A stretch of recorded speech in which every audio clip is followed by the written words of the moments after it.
আসসালামু আলাইকুম বন্ধুরা, কেমন আছেন সবাই? আজকে লেবুর ভর্তা দেখাবো। লেবুর ভর্তা বা লেবুর প্যানিক, যে নামে ডাকতে ভালোবাসে আর কি।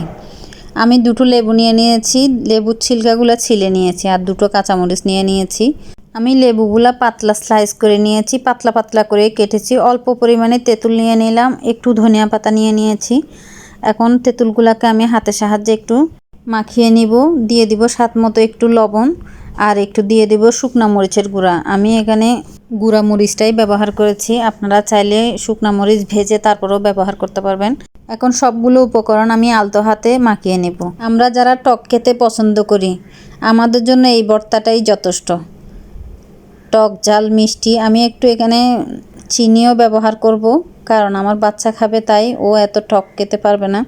ওর জন্য একটু পরিমাণে চিনি দিয়ে তারপর ওকে দিব। আমি যখন মাখাচ্ছিলাম তখনই আমার জিভে জল এসে যাচ্ছিল। আমার মাখানো শেষ হয়ে গেছে, এখন আমি একটু চিনি মাখিয়ে তারপরে দিব বাচ্চাকে। অনেকে ছিলকা সহ এই ভর্তাটি করে, আমি ছিলকাটা ছিলে নিয়েছি, কারণ ছিলকাটা খেতে চায় না।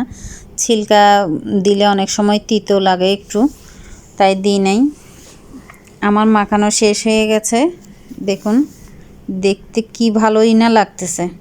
আপনারাই বলুন দেখতে কেমন হয়েছে। আমি ঝালটা একটু কম দিয়েছি, আপনারা চাইলে ঝালের পরিমাণ আর একটু বাড়িয়ে দিতে পারবেন। খাওয়ার দৃশ্য দেখুন, ও খেতেই চায় না, তারপরও নিচে একটা। আবার আমাদের পাশে ঘরের চালের উপরে কয়েকটা বাচ্চা বসে আছে, ওরা খেলার জন্যই উঠছে। আমি বললাম যে একটু ভর্তা খাও দুপুরবেলা গরমে।